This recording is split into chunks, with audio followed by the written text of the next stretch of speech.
আর আমি অত্র এলাকায় একেবারে নতুন। আসার পর থেকে আমি বিভিন্ন জনের কাছ থেকে খবর নিচ্ছি যে এলাকায় কতগুলো মাদ্রাসা আছে। শুনে যেটা আমি বুঝতে পেরেছি, অত্র এলাকার প্রায় গ্রামে মাদ্রাসা বিদ্যমান। তার আলহামদুলিল্লাহ আমি আশা করছি যখন মাদ্রাসা আছে, সাধারণ পাবলিক তাদের কাছে বক্তব্য একটু কষ্ট মনে হলেও যারা মাদ্রাসার দায়িত্বশীল তাদের তো বুঝে আসবে বলে আশা করছি। আল্লাহ সুবহানাহু ওয়া তাআলার প্রশংসা করছি যে মহান রব্বুল আলামিন আমাকে আজকে এরকম একটি প্রোগ্রামে উপস্থিত হওয়ার তৌফিক দান করেছেন। আলহামদুলিল্লাহ। দরুদ ও সালাম বর্ষিত হোক বিশ্ব মানবতার মুক্তির দূত বিশ্ব নবী জনাবে মুহাম্মদ রাসূলুল্লাহ সাল্লাল্লাহু আলাইহি ওয়াসাল্লামের উপরে। আমরা সকলেই বলি আল্লাহুম্মা সাল্লি আলাই, আল্লাহুম্মা বারিক আলাই, আল্লাহুম্মা আমিন। প্রথমেই ক্ষমা চেয়ে নিচ্ছি যে আমি কোনো বক্তা নই। যেটাই আমার ব্যাপারে শুনেছেন ওটা ভুল শুনেছেন। এখানে বসলেই বুঝতে পারবেন যে আমি বক্তা নই। কিন্তু এতটুকু অবশ্যই বলতে পারি যে প্রয়োজনীয়তা কি আছে, আমাদের কোন দিকে ধাবিত হতে হবে। আজকের সমাজ ভাইরালকে পছন্দ করে। ভাইরাল ভাইরাল বোঝেন তো? যে যত যার বিরুদ্ধে বলতে পারবে সে তত ভাইরাল। এখন যদি আমি পারিপার্শ্বিক কারোর বিরুদ্ধে বলি তাহলে আমি খুব ভাইরাল বক্তা। কিন্তু এতে সমাজের কি লাভ হচ্ছে? গজল বলতে পারলে সে ভাইরাল বক্তা। আমরা ভাইরাল নয় তার প্রমাণ এটাই যে এখানে যত মানুষ বসে আছে তার চেয়ে যেখানে খেতে দিচ্ছে ওখান থেকে রাস্তা পর্যন্ত ওই রাস্তাতে হচ্ছে বেশি মানুষ আছে। যদি এটা আবার ভাইরাল বক্তা হতো তাহলে ওরা কমসে কম গজল শোনার জন্য এখানে আসতো। ভাইরাল দিয়ে কি কাজ হয়েছে? আর যুগে যুগে ইসলামকে বাঁচিয়ে রাখার জন্য কারা কাজ করেছে এর সংক্ষিপ্ত বিশ্লেষণ খুব স্বল্প সময়ের মধ্য দিয়ে আমার বক্তব্য শেষ করব। আমার পরে সভাপতি আছেন অত্যন্ত যোগ্য মানুষ শেখ জিয়াউল হক মক্কি হাফেজাহুল্লাহ, এবং আমার বন্ধুবার শেখ আরিফুল ইসলাম মাদানী, তিনিও আছেন আমার পরে বক্তব্য রাখবেন। মোহতারাম উপস্থিতি, আমি একটা কথা প্রায় বলি, বিভিন্ন বক্তব্যের মঞ্চে বলি, পৃথিবীতে যত মসজিদ আছে, আমি পৃথিবীর দায়িত্ব তার আল্লাহ আমাকে দিইনি। অত্র এলাকার কিছু মানুষের কাছে যাওয়া বা সেই সমস্ত এলাকায় গিয়ে দুটো কথা বলার ক্ষমতা হয়তো আল্লাহ দিয়েছেন। অত্র এলাকার যত মসজিদ আছে সমস্ত মসজিদগুলোতে যদি তালা মেরে দেওয়া হয়, তালা মারতে বলছি না, অপব্যাখ্যা করবেন না, যদি তালা মেরে দেওয়া হয়, আরো লক্ষ লক্ষ মসজিদ যদি আবার নতুন ভাবে ভিত্তি স্থাপন করে তৈরি করা হয়, হাজারো দাওয়া সেন্টার যদি তৈরি করা হয়, হাজারো সংগঠন যদি তৈরি করা হয়, তাহলে এই সমস্ত কারখানাগুলো, এই সমস্ত মাদ্রাসাগুলো যদি বেঁচে থাকে, ওই দাওয়া সেন্টার পরিচালনা করতে, ওই সংগঠন পরিচালনা করতে, ওই মসজিদগুলোকে আবাদ রাখতে কোনোদিন অসুবিধা হবে না। কিন্তু এই মাদ্রাসাগুলো যদি না থাকে আর এরপরে মসজিদ যে কটাই আছে, এই মাদ্রাসাগুলো যদি না থাকে, তাহলে আপনি ইমামতির জন্য রাখবেন কাকে? ইমামতির দায়িত্ব প্রদান করবেন কাকে? সমাজের নেতা হিসাবে, সাংগঠনিক নেতা হিসাবে রাখবেন কাকে? দাওয়া সেন্টারগুলো পরিচালনা করার জন্য রাখবেন কাকে? হ্যাঁ, এটাই হবে। যে সাঁতার কাটতে জানে না সে সাঁতার শেখানোর প্রচেষ্টা করবে, সে নিজেও ডুবে মরবে আর অন্যকেও ডুবাবে। আর আল্লাহ নবী সাল্লাল্লাহু আলাইহি ওয়াসাল্লামের পরিভাষা এটাই। আলেম ওলামারা দুনিয়ার থেকে বিদায় নেবে, তখন সাধারণ মানুষ মূর্খদেরকে, জাহিলদেরকে নেতা বানাবে। সেই জাহিল নিজে ফতোয়া প্রদান করবে, নিজে ভ্রষ্ট হবে আর অন্যকে ভ্রষ্ট করবে। আমি আপনার ভাষায় কথা বলবো, যদি আপনি একটু ধৈর্য ধরে শোনেন। মোহতারাম উপস্থিতি, ভারতবর্ষের বর্তমান প্রেক্ষাপটে দাঁড়িয়ে উপমহাদেশের ইতিহাস যদি লক্ষ্য করেন, এখনো পর্যন্ত ইসলাম বেঁচে আছে কোনো ভাইরাল বক্তার জন্য নয়। একটা সময় আমরা দেখেছি আমাদের আকাবিররা, আমাদের মাশায়েখরা রয়েছেন যারা প্রখ্যাত আলেম, তারা তাদের পড়ানোর মধ্যে কথার মধ্যে নমনীয়তা রাখে এই বলে যে আমাদের আকাবিররা এই কথা বলেছেন, আমাদের সালাফরা এই কথা বলেছেন, বিখ্যাত আলেমের এই মতামত।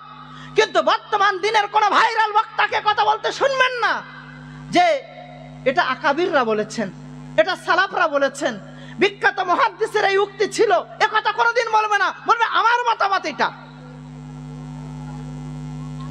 আমার মতামত এটা। কাফের বলতেও দ্বিধাবোধ করে না, কাউকে বেদাতি বলে দিতেও দ্বিধাবোধ করে না, কাউকে মুশরিক বলতেও দ্বিধাবোধ করে না, কেউ কাবিরা গুনাহ করলে তাকে ইসলাম থেকে বহিষ্কার করতেও দ্বিধাবোধ করে না। কেউ যদি কালেমা লা ইলাহা ইল্লাল্লাহ পড়ছে, সামান্য একটু কাবিরা গুনার কারণে তার বিরুদ্ধে ফতোয়া প্রদান করে দিচ্ছে, ও কাফের। আর আমরা সাধারণ মানুষ এই আবেগটাকে এত ভালোবাসি, কেউ যদি কাউকে কাফের বলে দেয়, কোন জনগোষ্ঠী যদি অন্য কোন কওমকে বলে দেয় তোরা সব জাহান্নামে যাবি, তাহলে আমাদের শুনতে খুবই ভালো লাগে। কিন্তু এর নাম কি ইসলাম? পৃথিবীতে ইসলামকে এইভাবেই বেঁচে আছে? এইভাবে যুগে যুগে কি ইসলামকে বাঁচিয়ে রাখা হয়েছে? না, এমনটা হয়নি। তার ইতিহাস যদি দেখেন তাহলে তার বিস্তারিত রূপ, তার কিছু অংশ আমি আপনাদের সম্মুখে বলার চেষ্টা করব। আল্লাহর কাছে দোয়া করছি, আল্লাহ সঠিক সঠিক বলা এবং সেই মোতাবেক নিজে আমল করতে পারি, সাধারণ মানুষকে যেন বুঝাতে পারি এবং সাধারণ মানুষ এ নিয়ে যেন একটু ভাবতে পারে, এই তৌফিক আল্লাহ তুমি দান করো, আমিন। মোহতারাম উপস্থিতি, ভারতবর্ষে ইলমের খিদমত, ইলম নিয়ে কেন বলছি? এই মাদ্রাসা মানে ইলমের আলোচনা, মাদ্রাসা মানে জ্ঞানের আলোচনা। সেই জায়গায় দাঁড়িয়ে এ কথা বলতে আমি বাধ্য হচ্ছি। আজকের দিনে যদি কোনো মাওলানা সাহেব বলে ক্বালা রাসূলুল্লাহ সাল্লাল্লাহু আলাইহি ওয়াসাল্লাম, এই ক্বালা রাসূলুল্লাহ তার মুখের কথা কিনা, সে বানিয়েছে কিনা, আল্লাহ রাসূলের কথা কিনা, সেটা নিয়েও আমাকে আজ প্রমাণ করতে হবে। আল্লাহর নবী জনাবে মুহাম্মদ রাসূলুল্লাহ সাল্লাল্লাহু আলাইহি ওয়াসাল্লাম বলছেন, কাফা বিল মারই কাযিবান ইউহাদ্দিসু বিকুল্লি মা সামিয়া। প্রত্যেকটা শোনা কথা যাচাই বাছাই না করে সেটা বর্ণনা করে দেওয়া, এটা মিথ্যাবাদী হওয়ার জন্য যথেষ্ট। আল্লাহ রাসূল সহিহ মুসলিমের মুকাদ্দমার মধ্যে বলছেন, যদি কোনো ব্যক্তি আমার নামে উল্টো পাল্টা কথা তৈরি করে আমার নামে চালিয়ে দেয়, তাহলে সেজন্য তার ঠিকানা জাহান্নাম হিসাবে নির্বাচন করে নিল। একটা কথা বলা হলো, একটা আলেম একটা কথা বলল, আমি আব্দুল হামিদ একটা কথা বললাম, এই কথাটা আদৌ আল্লাহ রসুলের কিনা, আল্লাহ রসুল বলেছেন কিনা, এ বিষয়ে আমাকে দেখতে হবে সূত্র ধরে কথাটা রসুল পর্যন্ত গিয়েছে কিনা। আজকে উপমহাদেশে ভারত, পাকিস্তান, বাংলাদেশ, এই উপমহাদেশের কোন আলেম সে যখন কোন হাদিসের দার্স দেয়, যখন সে হাদিসের ব্যাখ্যাগুলো করে, যখন সন্তানগুলোর মাথাতে পাগড়ি পরানো হয়, শাইখুল হাদিস বলেন আমার হাদিসের সানাদ অমুকের কাছ থেকে আমি হাদিসের ইজাজা নিয়েছি, আর অমুক অমুকের কাছ থেকে নিয়েছিল, আর অমুক অমুকের কাছ থেকে নিয়েছিল, আর অমুক নাজির হোসেন, মিয়া নাজির হোসেন মুহাদ্দিস দেহলভির কাছ থেকে হাদিস পড়েছিল, আর মিয়া নাজির হোসেন মুহাদ্দিস দেহলভি থেকে নিয়ে আল্লাহ নবী পর্যন্ত পরপর হাদিসের ধারাবাহিকতা পাওয়া যায়।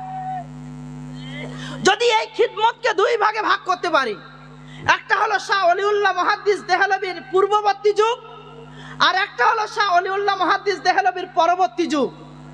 পূর্ববর্তী যুগটাকে আলাদাভাবে দেখতে হবে আর পরবর্তী যুগটাকে আলাদাভাবে দেখতে হবে। কারণ আজকে অনেকেই বলে যে আহলুল হাদিস যারা, এরা ইংরেজদের দালাল। শুনেছেন বলে কথা, ইংরেজদের দালাল। যে বলে ইংরেজদের দালাল, আসলে দালালি যারা করে তারাই অন্যকে দালাল ভাবে। আজকের দিনে যে বা যারা আমাদেরকে বলছে, কি বলছে, মুসলিমরা এদেশের নয়, মুসলিমরা তাহলে উড়ে এসেছে, এদেশ স্বাধীন করায় মুসলিমদের কোনো অবদান নেই, তাহলে মুসলিমরা উড়ে এসেছে। আর মুসলিমদের বরাবর তাদের এই দেশকে যে যারা ভালোবাসে এটার প্রমাণ তাদেরই দিতে হচ্ছে। কিন্তু যে ব্যক্তি মুসলিম আলীকে দিয়েছিল, যে ব্যক্তি ইংরেজদেরকে বলেছিল আমি তোমাদের হয়ে গোয়েন্দাগিরি করব, আমি তোমাদের হয়ে কাজ করব, আমাকে ছাড়পত্র দেওয়া হোক, সেই সাবারকার হয়ে গেল আজ দেশের সবচেয়ে বড় নেতা। কিন্তু যারা দেশকে স্বাধীন করেছে তারাই আজকে হয়ে গেল এই দেশের সুনাগরিক নয়, বদনাগরিক। এরা এসেছে রোহিঙ্গা, এরা অমুক, এরা তমুক, আরো কিছু। ভয় লাগছে নাকি?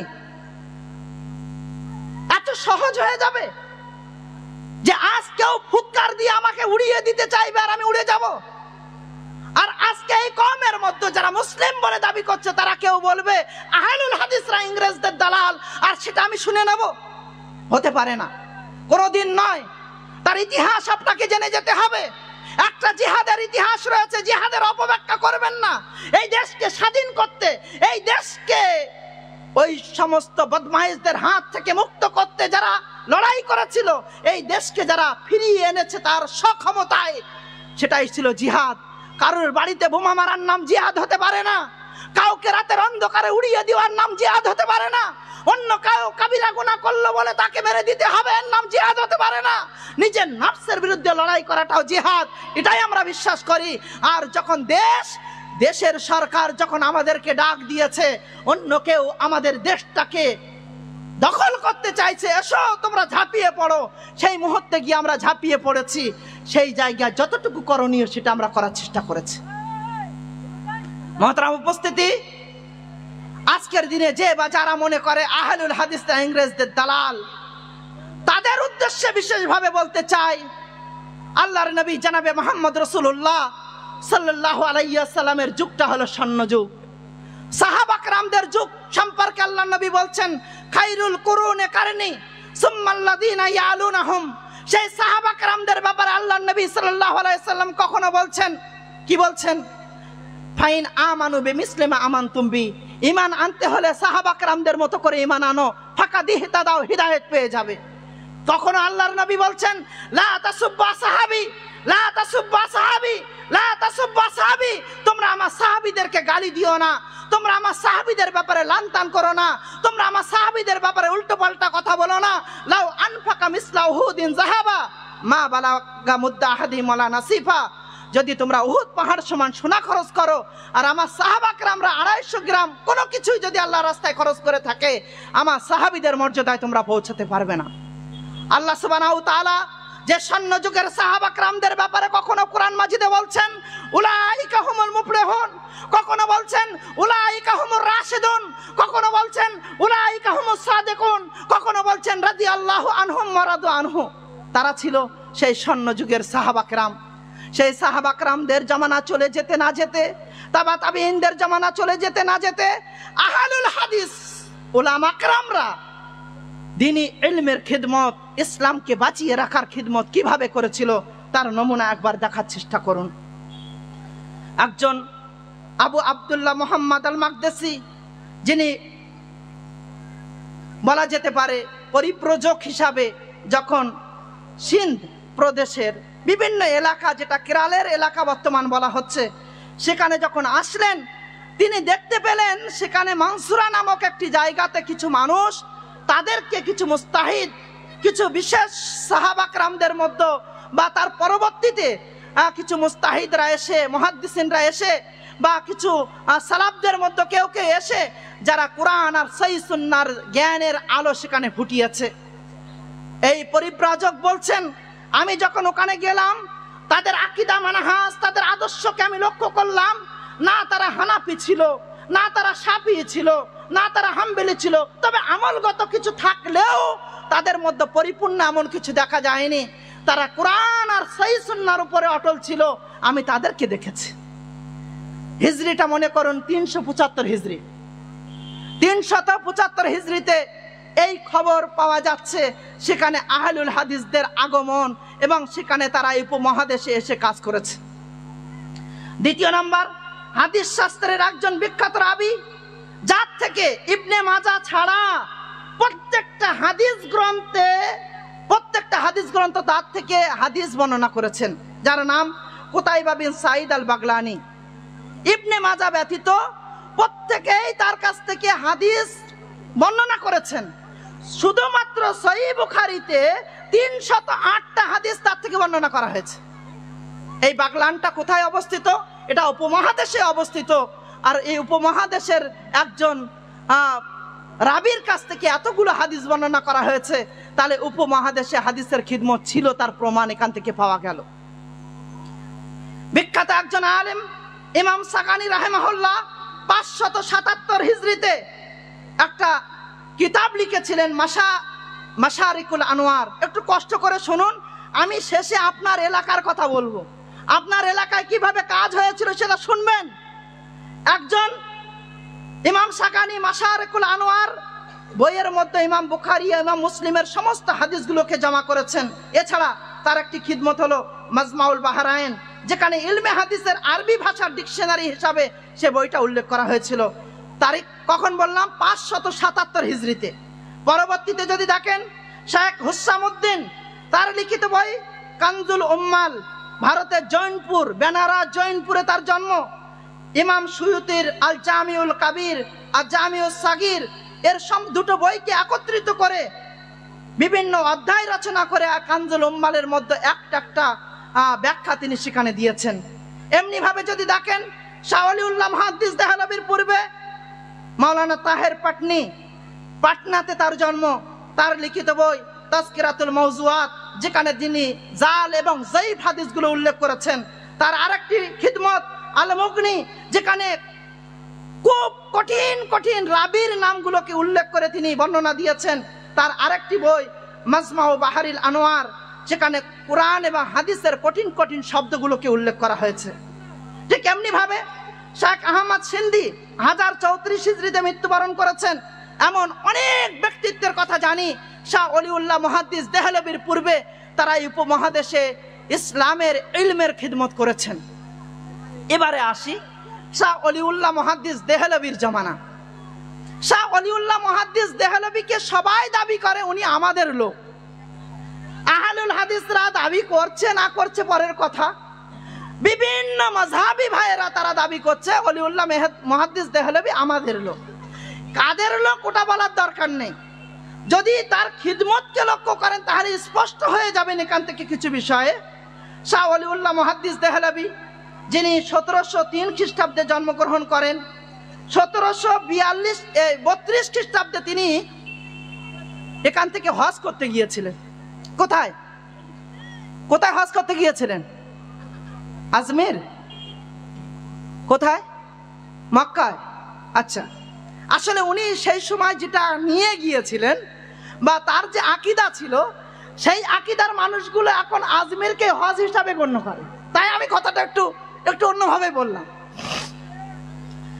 1732 খ্রিস্টাব্দে যখন শাহ ওলিউল্লাহ মুহাদ্দিস দেহলভি হজের উদ্দেশ্যে গেলেন মক্কায়, মক্কাতে গিয়ে তিনি একজন শায়েখকে দেখলেন। আজকের দিনেও যারা হজ করতে যান, আজকের দিনেও যারা উমরা করতে যাচ্ছেন, মাশায়েখরা ছিলেন সেখানে। দেখবেন মসজিদের বিভিন্ন খুঁটির গোড়াতে এক এক শায়েখ বসে দার্স দিচ্ছেন। দেখেছেন কেউ? আরে হজ উমরা যারা করতে গিয়েছেন মসজিদে নববীতে বা মসজিদে হারামের বিভিন্ন খুঁটির গোড়াতে, খাম্বার গোড়াতে এক একজন শায়েখ বসে দার্স দিচ্ছেন, এটা দেখেছেন? আলহামদুলিল্লাহ।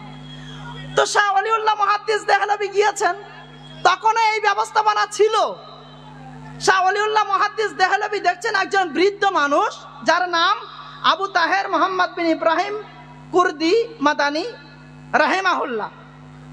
তিনি বারবার যেন কলা রাসূলুল্লাহ বলছেন, কিন্তু শাহ ওলিউল্লাহ মুহাদ্দিস দেহলভি বলছেন এ কলা রাসূলুল্লাহ বলছে, আমি তো কোনোদিন কলা রাসূলুল্লাহ শুনিনি।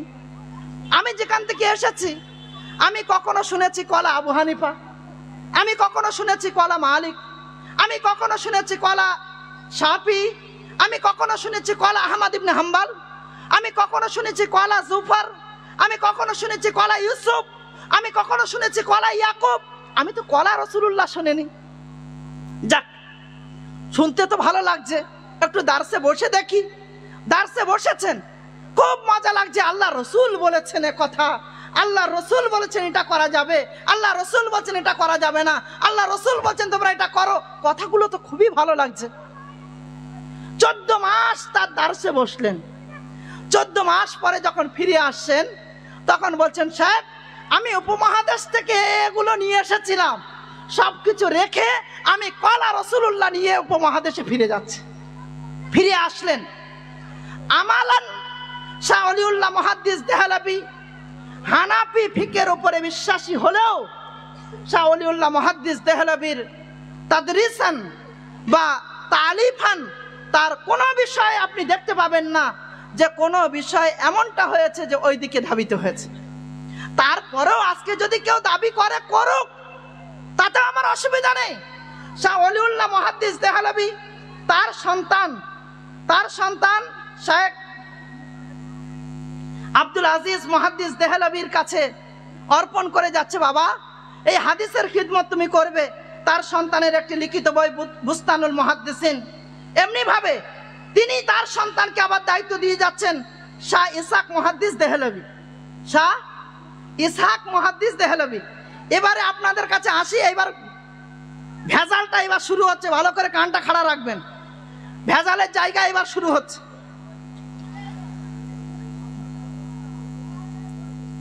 ইসহাক মুহাদ্দিস দেহলভী থেকে দুটো পার্ট বেরিয়ে গিয়েছে। ইসহাক মুহাদ্দিস দেহলভী যখন মারা গেলেন, তার উত্তরসূরি হিসাবে দুইজন বললেন যে আমি দাবিদার। একজন হলেন শাইকুল কুল ফিল কুল আল্লামা নাজির হোসেন মুহাদ্দিস দেহলভী, আর একজন হলেন আব্দুল গনি আল মুজাদ্দিদি। ভালো করে মাথায় রাখবেন, এই জায়গায় কিন্তু আবার ধরবো আমি শেষে। একজনের নাম শাইকুল কুল ফিল কুল আল্লামা নাজির হোসেন মুহাদ্দিস দেহলভী, আর একজন হলেন আব্দুল গনি আল মুজাদ্দিদি। তারা দুইজনেই দাবি করছে যে আমরা হলাম শাহ ইসহাক দেহলভীর উত্তরাধিকার হিসাবে নেতৃত্বের অধিকারী। শাহ আব্দুল গনি আল মুজাদ্দিদির দুইজন ছাত্র, মানে প্রসিদ্ধ ছাত্রের নাম তো শিক্ষকরা করেন, সবার নাম তার করা যায় না। তার দুইজন প্রসিদ্ধ ছাত্রের মধ্যে একজন হলেন মাওলানা কাসেম নানদবী, আর একজন হলেন মাওলানা রশিদ আহমেদ গাঙ্গুই। মাওলানা কাসেম নানদবী আর রশিদ আহমেদ গাঙ্গুই যাদের নেতৃত্বে দারুল উলুম দেওবন্দ প্রতিষ্ঠা লাভ করেছিল। কিন্তু দারুল উলুম দেওবন্দের প্রতিষ্ঠার পিছনে লক্ষ্য উদ্দেশ্য ছিল শাহ ওলিউল্লাহ মুহাদ্দিস দেহলভীর চিন্তনকে বাস্তবায়ন করা। সেদিন এটা ছিল না যে আমি তোমার বিরুদ্ধে বলবো আর তোমার মতাদর্শকে আমি বাতিল বলে ঘোষণা করবো, এটা ছিল না। এটাই তার অন্যতম কারণ ছিল। সেদিন প্রখ্যাত উলামা কেরামদের একটা টিম দারুল উলুম দেওবন্দে পড়াশোনা করতেন। অন্যদিকে মিয়া নাজির হোসেন মুহাদ্দিস দেহলভীর ছাত্র সংখ্যা 60 বছরের খিদমতে কম বেশি হলেও 1.5 লক্ষ। কত বললাম? 1.5 লক্ষ। আপনার এলাকায়ও ছাত্র আছে, আমি নাম বলবো। 1.5 লক্ষ ছাত্র ছিল শাহ মিয়া নাজির হোসেন মুহাদ্দিস দেহলভীর। এবং বলা হয় তার ব্যাপারে 2 মিলিয়ন মানে 20 লক্ষ মানুষ শিরক আর বেদাত থেকে তওবা করে ফিরে এসেছিল কোরআন আর সুন্নাহর কাছে মিয়া নাজির হোসেন মুহাদ্দিস দেহলভীর প্রচার প্রসারে আর তার ইলমি খিদমতের কারণে।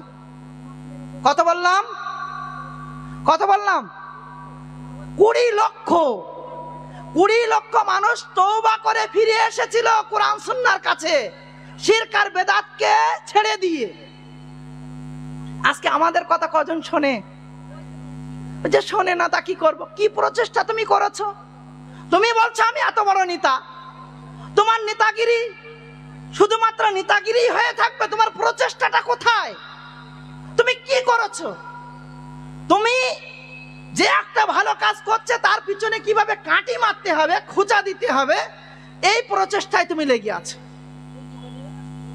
তোমার একবার ডাকতে দ্বিধাবোধ করে, মানে হয়তো ডাকা হয়নি, একটা এত হেডেক নিয়ে চলা ব্যক্তি কোনোদিন তার ভুল হতে পারে।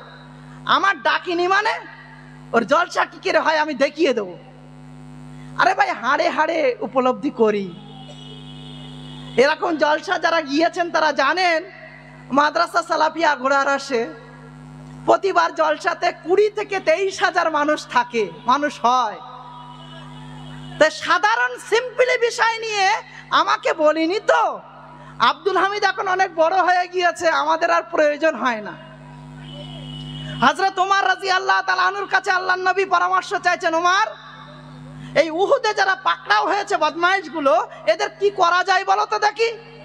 ওমর রাদিয়াল্লাহু তাআলা আনহু বলছেন, একটা কাজ করেন, যার আত্মীয় তার কাছে ছেড়ে দেন, সবকে কচু কাটা করে দিন। আবু বকরকে ডেকে বলছেন, আবু বকর কি করা যায় বলো তো দেখি।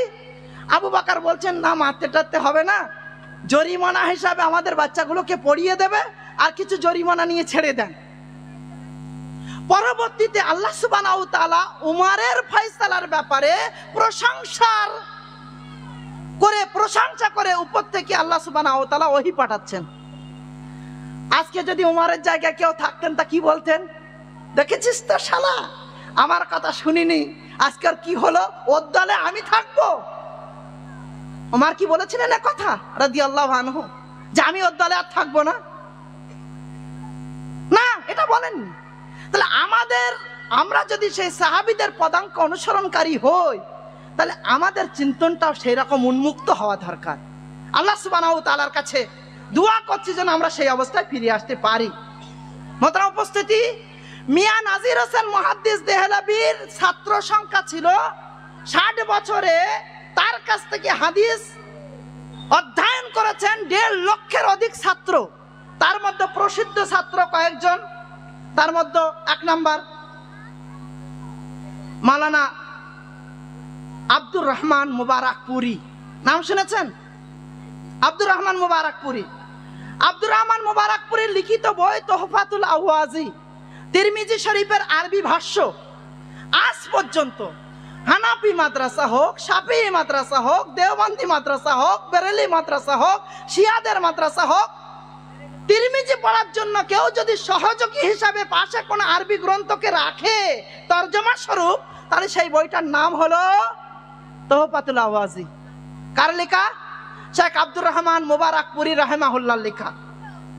আব্দুর রহমান মুবারকপুরী শুধু এই খিদমতে সীমাবদ্ধ ছিলেন না, প্রতিটা আমাদের মাদ্রাসাগুলোতে প্রথম হাদিসের যে মাজমুয়া, একটা কিছু হাদিসকে একত্রিত করে একটা মাজমুয়া প্রথমে পড়ানো হয়, তার মধ্যে কোনো আলাদা করে রাবির বর্ণনা থাকে না। সেই বইটির নাম বুলুগুল মারাম মিন আদিল্লাতিল আহকাম। মাওলানা সাহেবরা আছেন, বুঝতে পাচ্ছেন। প্রথম হাদিসের মাজমুয়া কি পড়ানো হয়? বুলুগুল মারাম মিন আদিল্লাতিল আহকাম, যেটা আল্লামা ইবনে হাজার আসকালানির ঐক্যবদ্ধ মাজমুয়ার একটা অংশ। যখন অন্য কিছু মানুষেরা, মানে অন্যান্য মুসলিমদের মধ্যে আর কেউ দেখলো এখানে যতগুলো হাদিস ইবনে হাজার আসকালানি একত্রিত করেছেন, বেশিরভাগটা আমাদের বিরুদ্ধে, তো আমরাও ওখানে এমন একটা বই এক জায়গায় করব যে বইটাই আমরা যেন আমাদের মতাদর্শকে বাস্তবায়ন করতে পারি। তখন তারা চিন্তা ভাবনা করে আসারুস সুনান বলে, মাওলানা নিম্বিল লিখা আসারুস সুনান বলে একটা বই রেডি করলো আল্লামা আব্দুর রহমান মুবারকপুরী। সেই বইয়ের রাদে, তার জবাবে আফকারুল মিনান ফি নাকদে আসারুস সুনান, এই বই লিখে ফি নাকদে আসারুস সুনান, এই বই লিখে তাদের জবাব দিয়ে দিলেন, আজ পর্যন্ত এই উপমহাদেশে বুলুগুল মারামের বিকল্প হিসাবে কোনো বই কোনো মাদ্রাসায় চালু করতে পারিনি। এটা ছিল আহলুল হাদিসদের খিদমত এই উপমহাদেশে।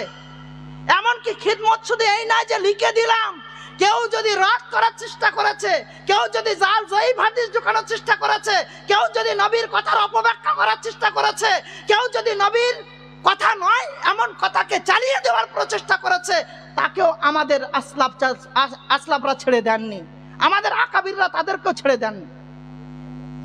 মিয়া নাজির হোসেন মুহাদ্দিস দেহলভীর দ্বিতীয় ছাত্র শামসুল হক আজিমাবাদী, আজিমাবাদ পাটনার আজিমাবাদ, সেখানে জন্মগ্রহণ করেন শামসুল হক আজিমাবাদী। তার লিখিত বই গায়াতুল মাকসুদ 32 খণ্ডে লেখা। সেই সময় কোনো কারণে যখন আপোষে কোনো দাঙ্গা লেগে যায়, তখন শামসুল হক আজিমাবাদীর লাইব্রেরিতে আগুন জ্বালিয়ে দেওয়া হয়। 30 খণ্ড বই আগুনে পুড়ে রাখ হয়ে যায়, ছাই হয়ে যায়। 2 খণ্ড বই পরবর্তীতে পাকিস্তান থেকে ছেপেছিল, কিন্তু তার সংক্ষিপ্ত রূপ আউনুল মাবুদ। আজকের দিনে যদি আবু দাউদ কেউ পড়াতে চায়, সবচেয়ে উপকারী আরবি সারা যদি থাকে, তার নাম হলো আউনুল মাবুদ। আউনুল মাবুদের বিকল্প আজ পর্যন্ত এখনো কেউ দেখাতে পারেনি। মোহতারাম উপস্থিতি, একটু কি ধিমে গেলেন নাকি? না বুঝতে পারছেন না? বুঝতে পারছেন না? বুঝতে পারছেন? আর একটু অপেক্ষা করেন সামান্য, ঠিক মজা লাগবে। আসেন একটু বোঝার চেষ্টা করেন। আমি মজা দেওয়ার জন্য না, শুধু বোঝানোর জন্য এই কথাগুলো বলছি। শুধু এখানে শেষ নয়, ইমাম বুখারী সহিহ বুখারীর বিশেষ বিশেষ জায়গাতে ক্বালা বাযুন নাস এই কথা বলে হানাফি ফিকহের কিছু মতাদর্শকে বাতিল করার চেষ্টা করেছে। সেই ইমাম বুখারীর প্রচেষ্টা ক্বালা বাযুন নাসের প্রতিবাদে আহমদ আলী সাহারানপুরি তিনি নাকদ করলেন, এবং আজকের দিনে যত বুখারী পড়ানো হয়, সাহারানপুর থেকে ছাপানো যত বুখারী আছে, তার শুরুতে সেই নকটাকে লাগিয়ে দেওয়া হয়েছে। ঠিক এইরকম একটা পরিস্থিতিতে শেখ শামসুল হক আজিমাবাদী তার প্রতি উত্তরে রফুল ইলতিবাস নামক একটা নাকদ লিখে তার প্রতিবাদ জানিয়ে দেন। মোহতারাম উপস্থিতি, এখানে শেষ নয়, তার আরো একজন ছাত্র সানাউল্লাহ অমৃতসরী, যার নাম সবাই জানেন। সানাউল্লাহ অমৃতসরী তিনি কে? যাকে বলা হয়, যার ব্যাপারে বলা হয় খতমে নবুয়াতের জীবিত মুজিজা। আল্লাহর নবী জনাবে মুহাম্মদ রাসূলুল্লাহ দুনিয়া থেকে বিদায় নিয়েছেন। নবী দুনিয়া থেকে বিদায় নিয়েছেন তো না নেননি? আরে নবী মারা গিয়েছেন? মারা গিয়েছেন নাকি পর্দা করে গিয়েছেন? মারা গেছেন। নবী যদি মারা না যান, এসব বদমায়েশরা ঈসা আলাইহিস সালামকে আল্লাহ উঠিয়ে নিয়েছেন নাকি শুলের উপরে চড়িয়েছেন? কোনটা? উঠিয়ে নিয়েছেন। এই আকীদা বিশ্বাস করেন তো? আরে কমসে কম এই বদমায়েশ কমরা এটা বলে যে আমরা শুলে চড়িয়ে দিয়েছি, এটা চোখের সামনে তো।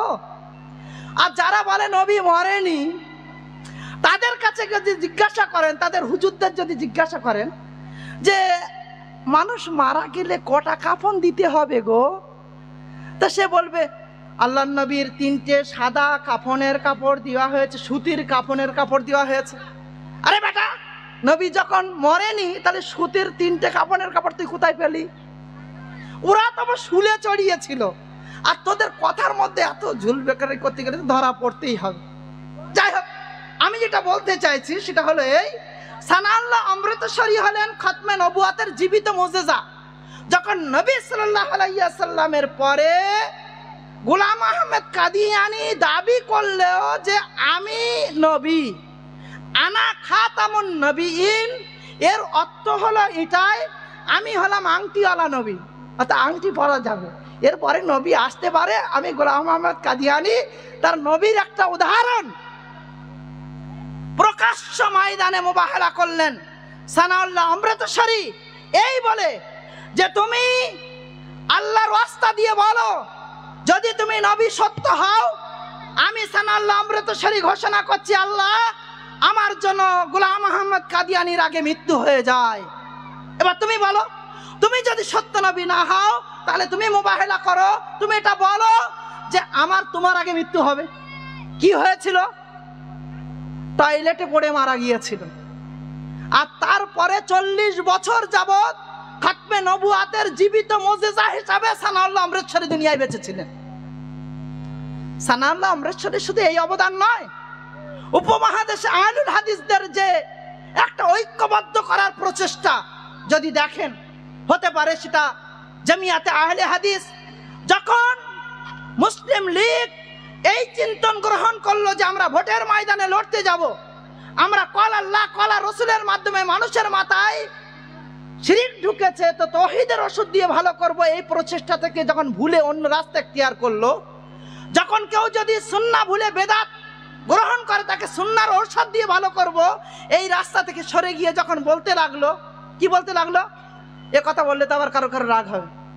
জামাতি ইসলামের মতো বলতে লাগলো যে আমরা ভোটে লড়ে সরকারে আসবো, তারপর সব পরিবর্তন করে দেবো। কতজনের রাগ হবে তো ঠিক নেই। নিজের মধ্যে ইসলাম নেই, টাকনুর নিচে কাপড়, নামাজ পড়ার ঢং নেই, বলে আমি ক্ষমতায় আসলে সব পরিবর্তন করে দেবো। আল্লাহর নবী কি এই রাস্তা ইখতিয়ার করেছিলেন? আল্লাহর নবীকে সেদিন বলা হয়েছিল তুমি যদি চাও মক্কার সুন্দরী নারী তাও তোমাকে দেওয়া হবে। এমনি ভাবে অনেক কথাই বলা হয়েছে। যাই হোক, একেবারে শেষের দিকে এসে আমার বক্তব্যের সংক্ষিপ্ত রূপ, আমি আর সামান্য 5 মিনিট সময় আছে, আমি তুলে ধরার চেষ্টা করছি। আর ওদিকে না গিয়ে আর একজন ছাত্র মাওলানা আব্দুল্লাহ গাজীপুরি, তিনি সর্বপ্রথম মার্কাজি জমিয়াতে আহলে হাদিসের 1906-এর সভাপতি এবং অনেকগুলো মাদ্রাসা তিনি প্রতিষ্ঠা করেছিলেন। তার মধ্যে 1902 সালে জামিয়া ইসলামিয়া ফাইজিয়াম কানপুরের একটি মাদ্রাসা, এছাড়া যদি মাদ্রাসা রাহমানিয়া আহমাদিয়া সালাফিয়া আরা বিহারে, সেখানে বসে সর্বপ্রথম চিন্তন করা হয়েছিল, সেই সমস্ত মাদ্রাসা ছাড়াও একাধিক মাদ্রাসা তিনি প্রতিষ্ঠা করেছিলেন। নদিয়ায় কি কাজ হয়েছে গো? এসব বক্তব্য শুনিয়ে কি লাভ? নদিয়ায় কি হয়েছে একটু বলেন, শোনেন। নদিয়ার অত্র এলাকার বিখ্যাত একজন আলেম, যার নাম হলো আলিমউদ্দিন নদিয়াবি। নাম শুনেছেন? মাওলানা আলিমউদ্দিন নদিয়াবি 1925 সালে তিনি জন্মগ্রহণ করেন নদিয়ার দেবগ্রাম ও খোতপলাশী এলাকায়। পিতার নাম মুসা বিন লোকমান। মাত্র 9 বছর বয়সে নিমাতুল্লাহ ও বিখ্যাত একজন আলেম ফসিউদ্দিন এর ছাত্র মুন্সি শাকের মুর্শিদাবাদীর কাছে তিনি শিক্ষা গ্রহণ করেন। পরবর্তীতে মুর্শিদাবাদের মাওলানা আব্দুস সাত্তারের কাছে তিনি কোরআন মাজিদ অধ্যয়ন করে 5 পারা কোরআন শেখেন। 1937 সালে বড় চাঁদঘর নিবাসী মাওলানা রহমতুল্লাহর নিকট জানকীনগর মসজিদে বসে তিনি শিক্ষা অর্জন করেন এবং হাদিসের ছোট ছোট বইগুলো ছাড়াও ব্যাকরণ এবং গুলিস্তা ইত্যাদি বইগুলো পড়েন। 1938 সালে কুলসোনার প্রখ্যাত আলেম মাওলানা নিয়ামাতুল্লাহ, যখন তার বয়স 13 থেকে 14 বছর, তার কাছে হাদিসের পাঠ, হাদিসের বই অধ্যয়ন করা শুরু করেন। যখন মাওলানা নিয়ামাতুল্লাহর মৃত্যু হয়ে গেল, তখন বেলডাঙ্গার দেবকুণ্ড গ্রামে মাওলানা কায়কবাদ ও মাওলানা আব্দুল জব্বার সাহেবের কাছে ফিরে এসে তিনি সিদ্ধান্ত গ্রহণ করেন এবং সেখানে তিনি শিক্ষা গ্রহণ করেন। 1941 সালে নাজির হোসেন মুহাদ্দিস দেহলভির ছাত্র। কোন নাজির হোসেন মুহাদ্দিস দেহলভি? হাদিস নিতে গেলে যার কাছে ফিরে যেতে হয়। নাজির হোসেন মুহাদ্দিস দেহলভির ছাত্র মালদার বাসিন্দা মাওলানা আনিসুর রহমান, অতঃপর মাওলানা আব্দুল ওহাব সাহেবের কাছে তিনি শিক্ষা অর্জন করেন। 1946 সালে যখন স্বাধীনতা আন্দোলন একেবারে ভরা মজলিস, ইংরেজদের বিরুদ্ধে মুখোমুখি লড়াই হচ্ছে, তখন দিল্লির বুকে জামিয়া রাহেমিয়া, সেই জামিয়া রাহেমিয়ার বুকে শিক্ষা অর্জন করছিলেন এই মাওলানা আলিমউদ্দিন নদিয়াবি। যখন পরিস্থিতি খারাপ দেখলেন, তখন জামিয়া রহমানিয়ার একজন শিক্ষক এবং ভারতরত্ন প্রাপ্ত শাইখুল হাদিস আব্দুল জলিল সামরুদ্দিনের সঙ্গে পরামর্শ করেন এবং তিনি তার ভালো ছাত্রটাকে নিজের সাথে নিয়ে গুজরাটে চলে যান। আর 1946 থেকে 1953 পর্যন্ত গুজরাটে নিজের বাড়িতে রেখে তাকে শিক্ষা প্রদান করান। কর্মজীবনে এসে মাওলানা আলিমউদ্দিন নদিয়াবি নিজ গ্রামে মাদ্রাসা মোহাম্মদিয়া প্রতিষ্ঠা করেন। আছে নাকি এখানে মাদ্রাসা মোহাম্মদিয়া? আছে। এই মাদ্রাসা মোহাম্মদিয়া তিনি প্রতিষ্ঠা করেন। 30-এর অধিক পুস্তক তিনি রচনা করেছেন। শুধু এই নয়, যখন এখান থেকে হিজরত করে বাংলাদেশে চলে গিয়েছেন, তখন বাংলাদেশ জমিয়াতে আহলে হাদিস, তরজমানুল হাদিস, নিখিল বঙ্গ জমিয়াতে আহলে হাদিস, পূর্ববঙ্গ জমিয়াতে আহলে হাদিসের সদস্য হিসাবে কাজ করেছেন। 30টা বই লেখা শুধু নয়, তিনি একাধিক পত্রিকাতে তার লেখনী দিয়ে সাজিয়েছেন। এবং একটা সময় মাওলানা আকরাম খাঁর পিতা মাওলানা আব্দুল বারী খাঁ, তিনিও নাজির হোসেন মুহাদ্দিস দেহলভির ছাত্র। তাদের ঐক্যবদ্ধ প্রচেষ্টায় মাওলানা বিলায়েত আলী যখন বালাকোটে শহীদ হয়ে যান, তার আহ্বানে তার ভাই মাওলানা ইনায়েত আলী এসে অত্র এলাকার হাকিমপুরের জিহাদ কেন্দ্রে বসে এই এলাকাগুলো তারা দাওয়াতের কাজ শুরু করে দেন। এদিকে ছিল বিলবাড়ি, এদিকে ছিল চাঁদঘর, বিভিন্ন জিহাদ কেন্দ্রে বসে তারা দিনের কাজ করেন। আজকে কোরআন সুন্নাহ পেয়েছি তাদের কাছ থেকে। তারা যদি কোরআন সুন্নাহর কাজ না করতো, তাহলে কোরআন সুন্নাহ খুঁজে পেতাম না। আজকে যদি ইতিহাস দেখেন, তাদের সেই রেখে যাওয়া ইতিহাস, একটা লম্বা চওড়া ইতিহাস আমি লিখে আমি এ করে নিয়ে এসেছিলাম, কিন্তু দুর্ভাগ্য আর অন্য বক্তারা রয়েছেন, আমি ক্ষমা চেয়ে নিচ্ছি। আল্লাহ যদি আবার কোনোদিন তৌফিক দেন, তো মাওলানা আকরাম খাঁ, মাওলানা ইনায়েত আলী, মাওলানা বিলায়েত আলী অত্র এলাকার আহলুল হাদিসদের ইতিহাস বিভিন্নভাবে তারা কিভাবে করেছিল, নদী পথে যাত্রা করে হাকিমপুর থেকে নিয়ে, কলারুয়া থেকে নিয়ে, এদিকে যশোর থেকে নিয়ে, এদিকে নদিয়ার বিভিন্ন এলাকা থেকে নিয়ে, ওদিকে দিনাজপুরের বিভিন্ন এলাকাতে কিভাবে তারা দাওয়াতের কাজ ছড়িয়েছিল, আর নদীমাতৃক এলাকাতে এসে তারা ইলমের খিদমত কিভাবে করেছিল। আল্লাহ চাইলে কোনোদিন আপনাদের সম্মুখে আবার বলবো। আল্লাহর কাছে দোয়া করছি, আল্লাহ এই ইলমি খিদমত যেভাবে হয়েছে সেই রকমই একটি মাদ্রাসা, এই মাদ্রাসাকে আল্লাহ তুমি কবুল করো। আর খুব ভালোভাবে বলি, খুব ভালোভাবে এতটা কথার সারমর্ম আমি এটাই বোঝাতে চেয়েছি, আবেগ দিয়ে ইসলাম বেঁচে থাকবে না। স্বাধীনতা উত্তরোত্তর পরবর্তীতে বিরাট ধাক্কাই মুসলিমদের লাগে, কিন্তু আবার পরবর্তীতে সামলে নিয়ে কখনো দেখেছি নবাব সিদ্দিক হাসান খাঁ একদিকে নবাবী, অন্যদিকে বিরাট খিদমত, শুধু 300 বই তার থেকে পাওয়া যায়, 10-এর বেশি আকীদার বই তার থেকে পেয়েছি। কখনো কখনো প্রতিযোগিতার ময়দানে আমরা তাকে দেখেছি, তিনি বুলুগুল মারামের প্রতিযোগিতায় সহিহ বুখারী উপহার দিচ্ছেন। কখনো কখনো দেখেছি আরবাইনের প্রতিযোগিতায় তাফসীর ইবনে কাসির উপহার দিচ্ছেন। কখনো কখনো আরো কত দেখেছি বড় বড় আলেমদের কাছে, বিখ্যাত উলামা কেরামদের কাছে নিজের খরচে নিজের অর্থ খরচ করে তিনি বই ছাপিয়ে মানুষের কাছে পৌঁছে ইসলামের খিদমত করেছেন। আজকের দিন যদি ইসলামকে বাঁচিয়ে রাখার সেই চিন্তন আমার আপনাদের থেকে থাকে, আমি প্রথমেই বলেছি হাজারো মসজিদ যদি তৈরি করেন কোনোদিন অসুবিধা হবে না, হাজারো দাওয়া সেন্টার যদি তৈরি করেন কোনোদিন অসুবিধা হবে না, কিন্তু মাদ্রাসা যদি বন্ধ করে দেন, এই কারখানাগুলো যদি বন্ধ হয়ে যায়, তাহলে মসজিদের ইমামও পাবেন না, কোনো দাওয়া সেন্টারের দায়িত্বশীলও পাবেন না। যখন এমনটা হবে, মূর্খ লোককে নেতা বানিয়ে নেবেন, সে নিজে ভ্রষ্ট হয়ে ফতোয়া প্রদান করবে, ফাআদাল্লু নিজে গোমরাহ হবে আর আপনাকে গোমরাহ করবে। আল্লাহর কাছে দোয়া করছি, আল্লাহ এই জামিয়া সালাফিয়াকে আল্লাহ তুমি কবুল করো, আমিন। আল্লাহ তুমি এই প্রতিষ্ঠানটাকে সব বাধা বিপত্তির ঊর্ধ্বে উঠে নেক নিয়তে খুলুসিয়াতের সঙ্গে এগিয়ে যাওয়ার তৌফিক দান করো, আমিন। আল্লাহ এর উপরে তুমি পূর্ণ বরকত দান করো, আমিন। আপনাদের কাছে অনুরোধ করছি, সহযোগী না হলে এই সমস্ত প্রতিষ্ঠান চালাতে গিয়ে, আপনারা তার সরকার, সহযোগী না হলে কোনোদিন এই প্রতিষ্ঠানগুলো চলা সম্ভব নয়। আমরা দূর থেকে বসে বসে বিচার করি, ওই তো 500 টাকা করে নিচ্ছে, তাহলে আবার ওর টাকা দেবো, মানে আপনি একদিন বসেন, কত খরচ তার হিসাবটা আপনি করেন। এইভাবে নয়, এখানে চায়ের দোকানে বসে বসে হিসাব করলে তার হবে না, কিভাবে হচ্ছে কিভাবে চলছে করেন।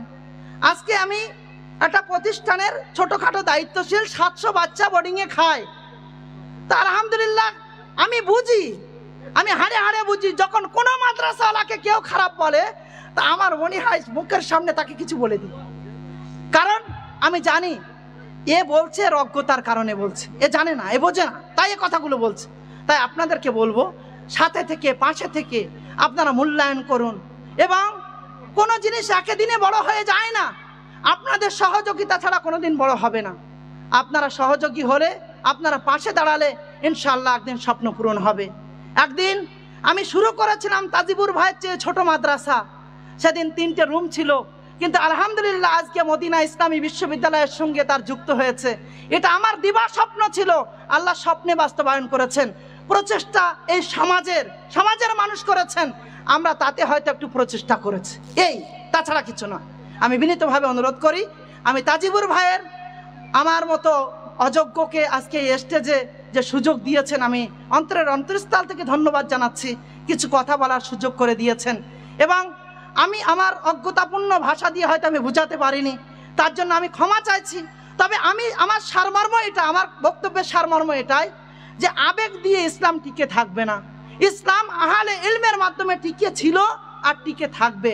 ইলমের মূল্যায়ন করুন, মাদ্রাসাগুলোর মূল্যায়ন করুন, কিভাবে শিক্ষা ব্যবস্থাকে মজবুত করা যায় তার ব্যাপারে চিন্তন তৈরি করুন, তাহলে ইনশাআল্লাহ এ সমাজকে এগিয়ে নিয়ে যাওয়া যাবে। অত্র এলাকায় অনেক মাদ্রাসা রয়েছে, সে বিষয়ে আপনারা সজাগ হন, আরও কিভাবে উন্নতি করা যায় তার প্রচেষ্টা করুন। আল্লাহ সার্বিক তৌফিক দান করো, আমিন। 23শে ফেব্রুয়ারি গোড়ারা সালাফিয়া মাদ্রাসার বাৎসরিক জলসা, সৌদি মাশায়েখদের আসার সম্ভাবনা আছে। আপনাদের আমি দাওয়াত দিয়ে যাচ্ছি, আর পরে জেনে যাবেন ইনশাআল্লাহ। 23শে ফেব্রুয়ারি যাওয়ার আমন্ত্রণ জানিয়ে আমার বক্তব্য এখানে শেষ করছি। আসসালামু আলাইকুম ওয়া রাহমাতুল্লাহি ওয়া বারাকাতুহু। ওয়া আলাইকুম আসসালাম ওয়া রাহমাতুল্লাহ। জাযাকাল্লাহু আহসানাল জাযা, বারাকাল্লাহু ফি হায়াতি। সত্যি আমরা খুবই জ্ঞানগর্ভ একটি আলোচনা শুনছিলাম, এবং তত্ত্ববহুল আলোচনা। কিন্তু রাত্রি অনেক হয়েছে, আমাদের আরো একজন বক্তা রয়েছেন, সেই হিসাবে হয়তো আমরা ওনাকে আর সময় দিতে পারিনি, দুঃখিত। একটা কথা আমার না বললেই নয়, আপনারা সকলেই শুনেছেন ওনার কাছ থেকেই যে উনি একটা মাদ্রাসার প্রতিষ্ঠাতা। ওনারা সালাফিয়া মাদ্রাসা, খুব নামকরা মাদ্রাসা। এই কিছুদিন পূর্বে ওনাদের একটা প্রোগ্রামে আমি নিজেও গেছিলাম, আমাদের একটা বন্ধুর টিম নিয়ে আমরা গেছিলাম।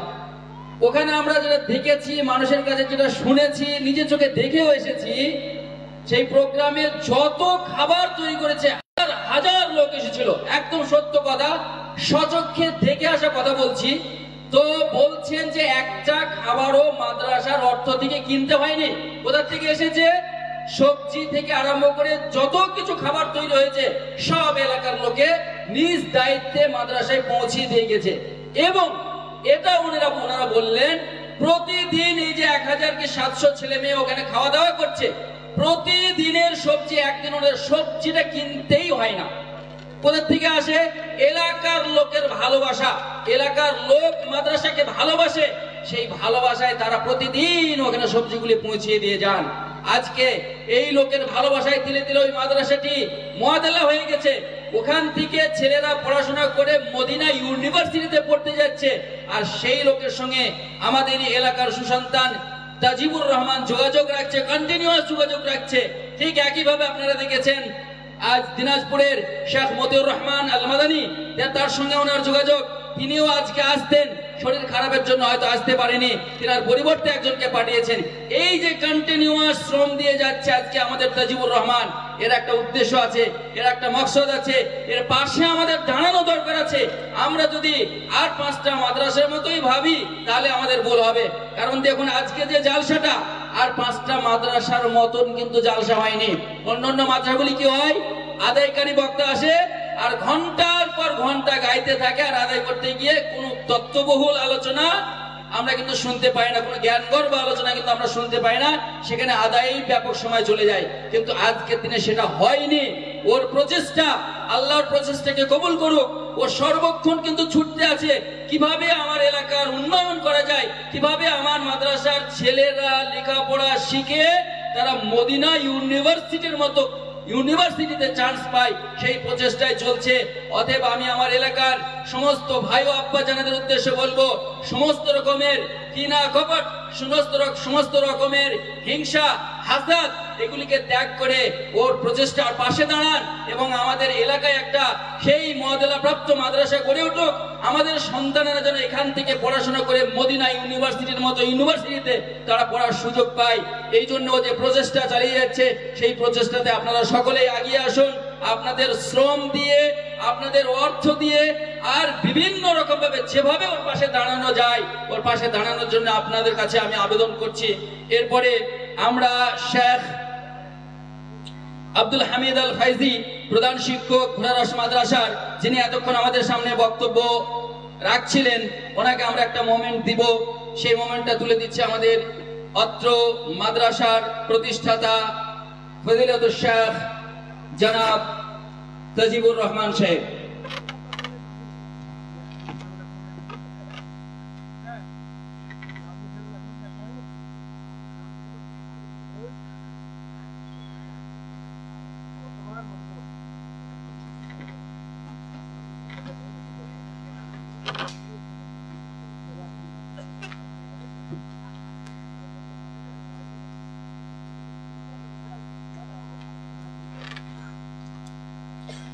এই পর্যায়ে আমরা আজকের জালসার একেবারে শেষ লগ্নে পৌঁছে গেছি।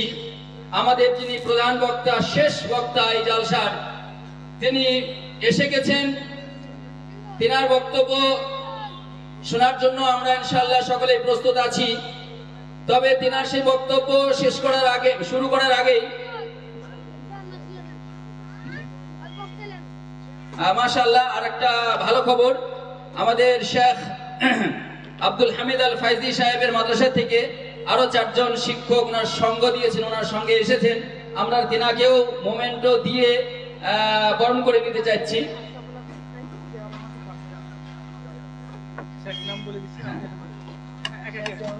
শেখ জিয়াউর রহমান সালাফি সাহেব আসুন।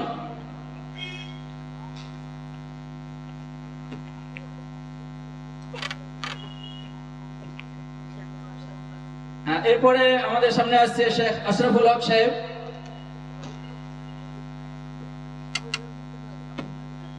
এরপরে আসছেন শেখ আব্দুল মতিন আলিয়াবি।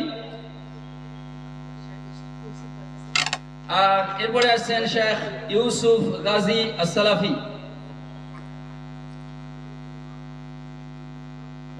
এরপরে আমরা প্রধান বক্তাকে ডেকে নেওয়ার পূর্বে আমরা জানি যে অত্র মাদ্রাসার কচি কাচারা কিছু প্রস্তুতি নিয়েছিল, মাঝখানে আমরা তাদেরকে হয়তো সময়টা দিতে পারিনি, একটু অফ হয়ে গেছিল।